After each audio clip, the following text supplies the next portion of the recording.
lay in piles in their respective price ranges: nickel size, dime size, and 2-bit size. The nickel size was small, about 2 inches in diameter, and chubby, one side black and the other red in a matte finish. The dime size was larger, glossier, and more thin. The 2-bit size was tin and had holes like portholes along the edges of both sides, so when it got going, it would sing. Well, and the dime yo-yo was better than the nickel one, and the 2-bit tin job was really neat, except that I liked wood and not metal. The singing didn't mean much to me. I could sing, and the Philippine man couldn't carve on tin, for sure. And in Kirkwood, Missouri, around 1942, to me anyway, I gazed and gazed at the simple yet intricate scene he carved on my yo-yo. Not so much because of the scene pictured, palm trees and a sense of the horizon, though that too, but what touched me was his flickering fingers and quick wrist turns, how he did it. For a nickel or a dime, I could have all that, plus the important fact that on the wooden yo-yos, the thing was to gently undo both sides, wax the wooden axle, and loop the string around, replace the sides, and walk around town throwing endless circles, as the string had no grip, and the yo-yo, once got going, spun evenly at the end, and my red and black yo-yo spun at the farthest reach of the string without effort, or on a straight down plumb line as I walked along. It spun and slept at the end of its string. At the risk of chipping it and marring the scene of the South Seas, I let it walk on the sidewalk beside me down Kirkwood Road. Is this new to you? Is this new to you? John Hook walked toward us. He had a gait, he had a muscular build, a head like a box with a cowlick, and a monkey face with a big mouth and white animal teeth and a wild twinkle in his big bug eyes, and he could steal anything, which delighted me as I generally was the one who kept us supplied with comic books, candy, and cigarettes, stolen from not too careful Irish Catholic store owners. We were all Episcopal, and John, who enjoyed stealing, and was especially fond of lifting yo-yos, was one of those marginal Midwest church members, maybe Baptist or something, that nobody Protestant ever knew anything about, except that they continually had good pitching in the church softball league. On sight of John rolling along toward us, we began to laugh, and when he joined us, we put our arms around each other and moved out of vision, around from the large plate glass dime store windows back into the alley, and made our plans. Hardly coherent, we talked about money. John outlined the action we knew by heart anyway, but it was to hear him and watch him that was the thrill of before action, and in delight's envy of a certain overflow willingness, point in my character that caused me to overlook everything in my passion to do it right and then do it again just to make sure. Yet, as John being John, the thrill to make my head spin was to do one thing once so completely it included any following flourish. No reassurance with him, and that was John. The neat flourish to begin with, because when John Hook showed up, he completed the action we had begun by waiting for him, because he could hook anything. His last name was not Hook, and it was me who named him in my crystal Missouri laughter. And when I went in the dime store with my nickel in my hand and made a purchase, and so distracted the sales girl, I was aware of the fleeting sunshine shadow behind me moving down the aisle to my left, selecting yo-yos. My breath came fast. In no way was I cool. My eyes were so bright I feared, like in love, they'd give me away. I mean, there he was, right there, that Robert Louis Stevenson thief in the aisle, choosing the best as I completed my purchase, and in a signal whistle, I left as the Hook shadow melted outside onto the sidewalk. Into the alley we tumbled in laughter as John showed us what he'd hooked. And our eyes lit up as he distributed them around. And in a rising chill that caused me such a delight, I fielded an invisible grounder over second, made the pivot, stepped on the bag, and threw to first for the double play. We calmly walked back out onto the street to the Philippine yo-yo artist who, with a few kids around him, surely caught our aura, and folding and putting his knife in his pocket in answer to our requests, rose and did a few tricks with a yo-yo that made us gape and breathe. The air stood still, for his yo-yo could sleep as if forever, no matter where it went, and he made it walk and sing and go around the world and rock the cradle with such ease and skill that in his alien visage caused us, and surely me, especially me, to not only so much wonder at the control of the yo-yo so wonderfully, but to want to be the man who could do it. He sat poker-faced and intense in effort, slightly bent on his little folding chair on Kirkwood Road, beside me as traffic went its way like adults, unnoticed. And I intently bent as he began to carve with his knife on my nickel yo-yo, as my pals breathed down my neck, watching his thin brown wrist and fingers skillfully carving the trunk of the palm tree, then a coconut, the palm leaves, and then the horizon. In a sort of ripple he carved my name. At once the water, a world toward China, in a vision of distant lands beyond. I saw the tiny curlicues of wood as he blew them away, and the neat flowing cuts in the wood, and my dilated eyes saw the wood in my name, and trees showing out from the matte paint. And as he handed it to me and I gave him his dime, he made a curt nod, and in a glance raised his eyes to see who was next. As the kids pushed and shoved, and I, greed satiated in his transient's blank gaze, backed away and studied my prize.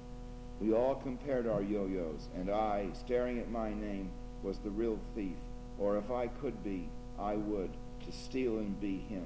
As we walked away, went down Argonne Drive in a divided magic with John to the grass alongside the Missouri Pacific Railroad tracks, where I took my yo-yo apart carefully and fixed it so it could sleep.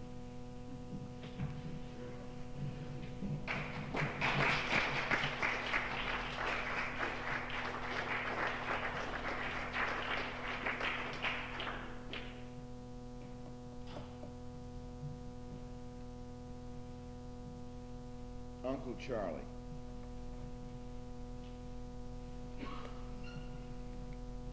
When my Uncle Charlie came to visit, he came whirling in, touching everyone in his path, beginning when his old banged-up, mud-splattered truck, which squeaked and shuddered,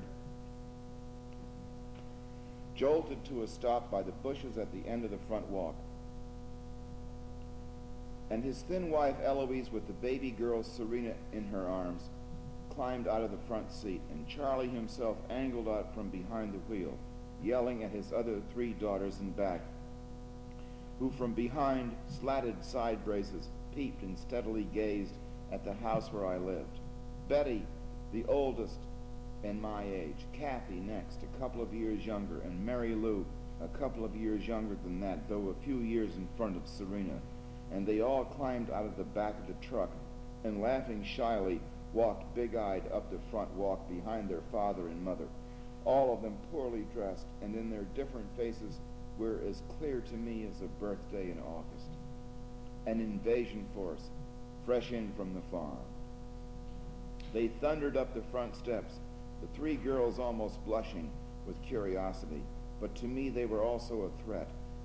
They came through my self-fog as if they didn't see it, or even their own fog.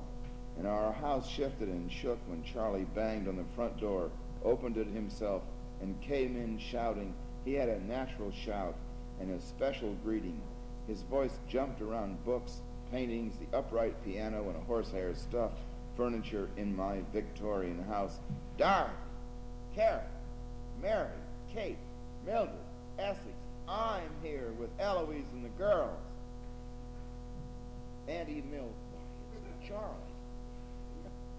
Auntie Katie, putting down the Saturday Evening Post, and with an effort rising from the pillows on the swing in the little screened-in cabin covered with morning glories in the back of the main house, saying to herself softly in the thunder of feet and murmurs, "Gee whiz, daddy, golly, boy. Well, I'd better get Mary to make some sandwiches. Charlie's here."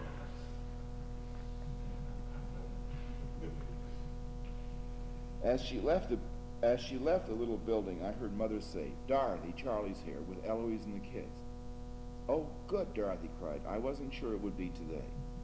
Mother and Auntie Dot came downstairs just behind Mildred, Mother saying, "We'd better get Mary to make some sandwiches. The kids will be hungry." Auntie Mary was on her hands and knees in the garden, in among the roses, in fact, pulling weeds, and Auntie Katie crossed the back lawn, and when she was just behind her sister, called loud, 'cause Auntie Mary was deaf, "Mary, Charlie's here with Eloise and the kids." Auntie Mary went on pulling weeds. "Mary!" She had unplugged her hearing aid. Katie tapped her on the shoulder. "Mary!" Auntie Mary looked up, startled, and Auntie Katie said patiently, as Auntie Mary fiddled with the hearing device, "Mary, Charlie's here with Eloise and the kids. Come on in and make some sandwiches."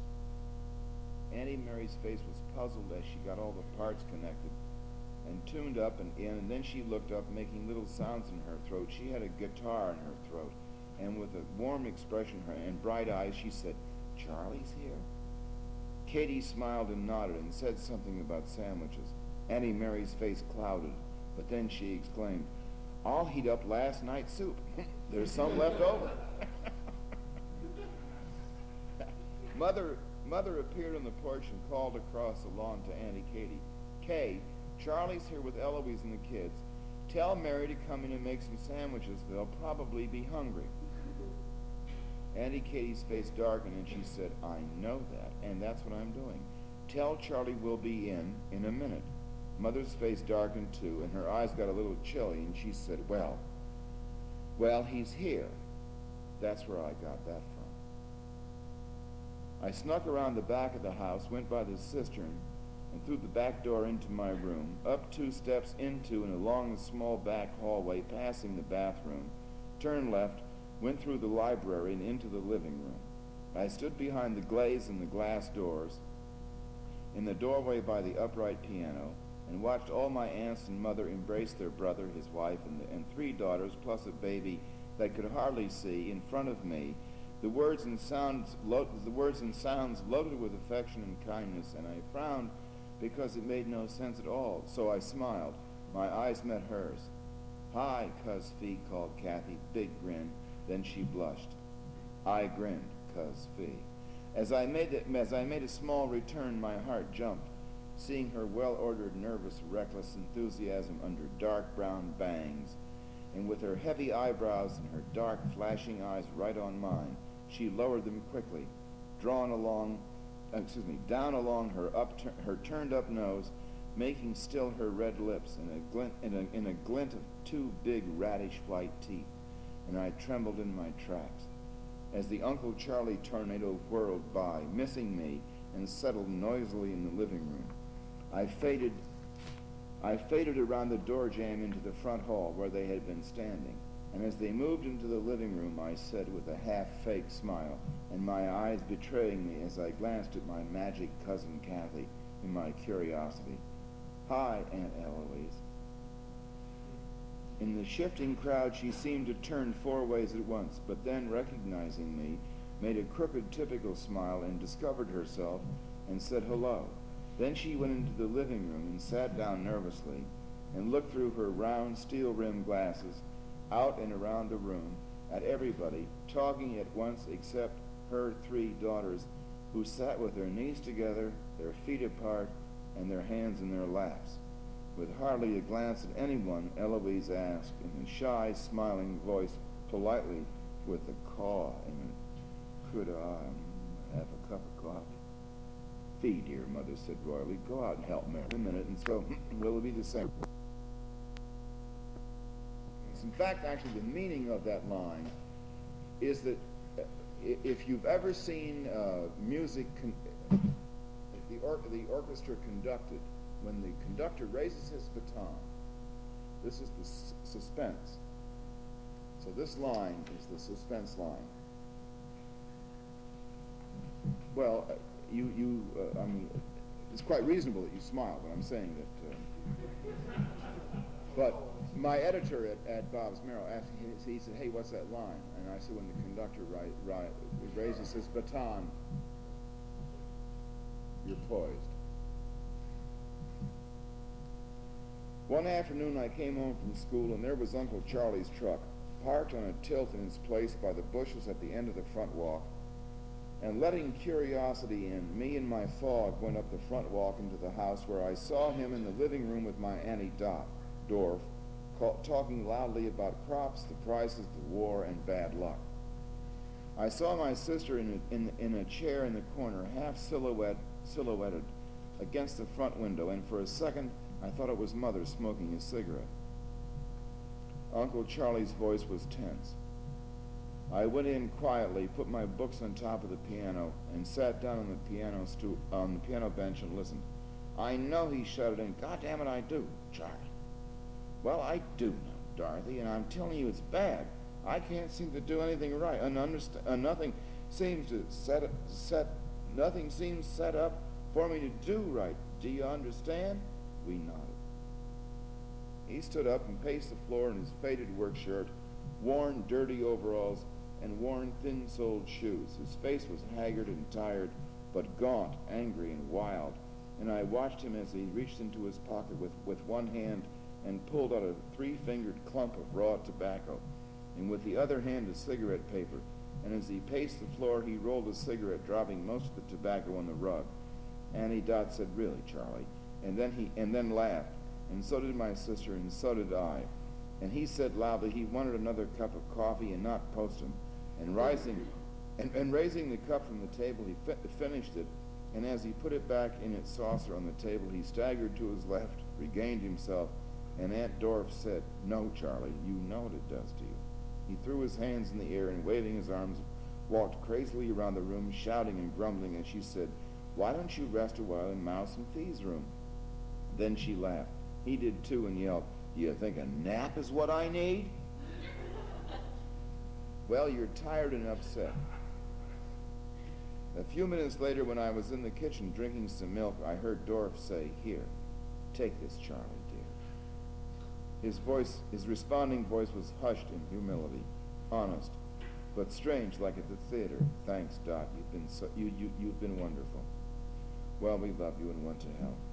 I know you do. I love you too. It means a lot. Goodbye, dear," she murmured. "Goodbye, Dot. I'll call you next week. Love to the girls." "Yes, of course, and our love to Eloise and the children." Soft sound of door opening and closing. I stood in the kitchen, still hearing the direct, clear words. I didn't know they existed like that in our house. My sister came into the kitchen and, seeing me, paused in the doorway. Our eyes met, and she said grimly, "Boy, I love that man." I nodded, "Me too." Her name was the same as Mother's, Cara, except everybody called my sister Cara Jr., which she hated. That was probably my romantic father's idea. He was so in love with his wife, he named his only daughter after her. Mother, impressed but shy, agreed.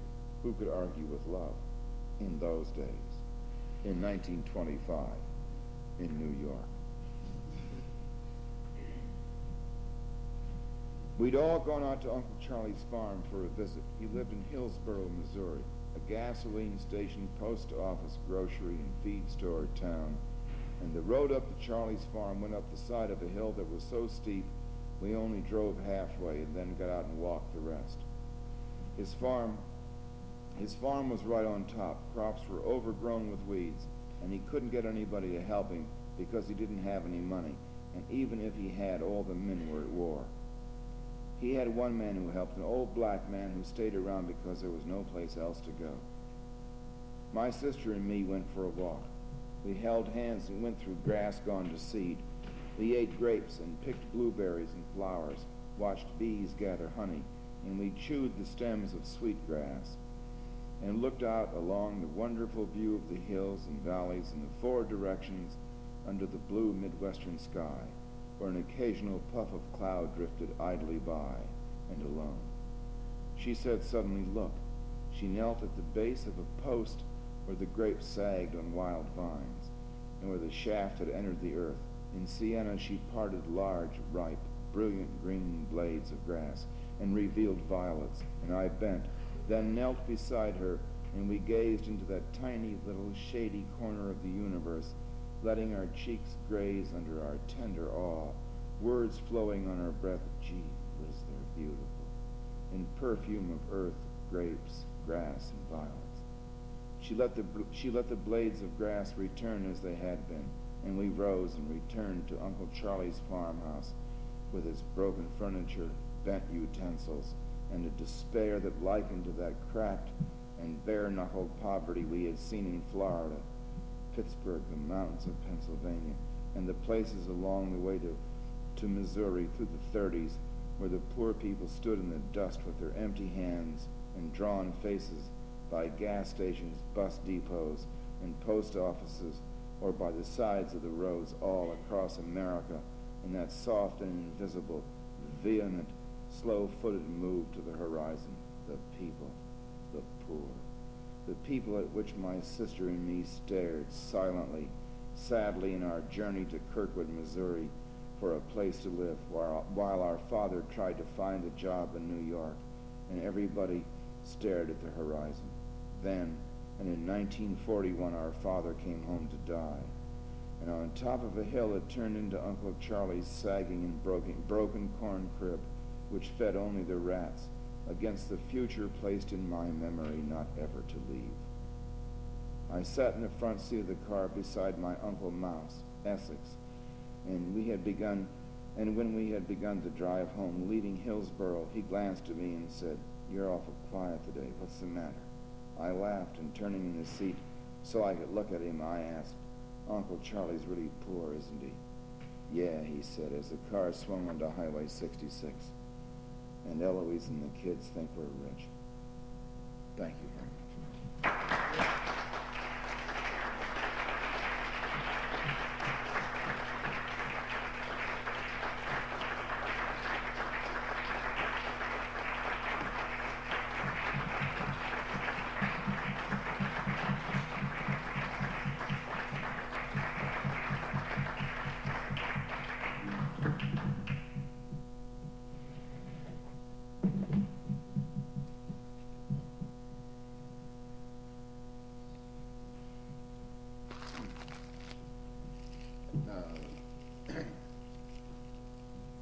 Do we go, or is there do people stay around? I don't know how.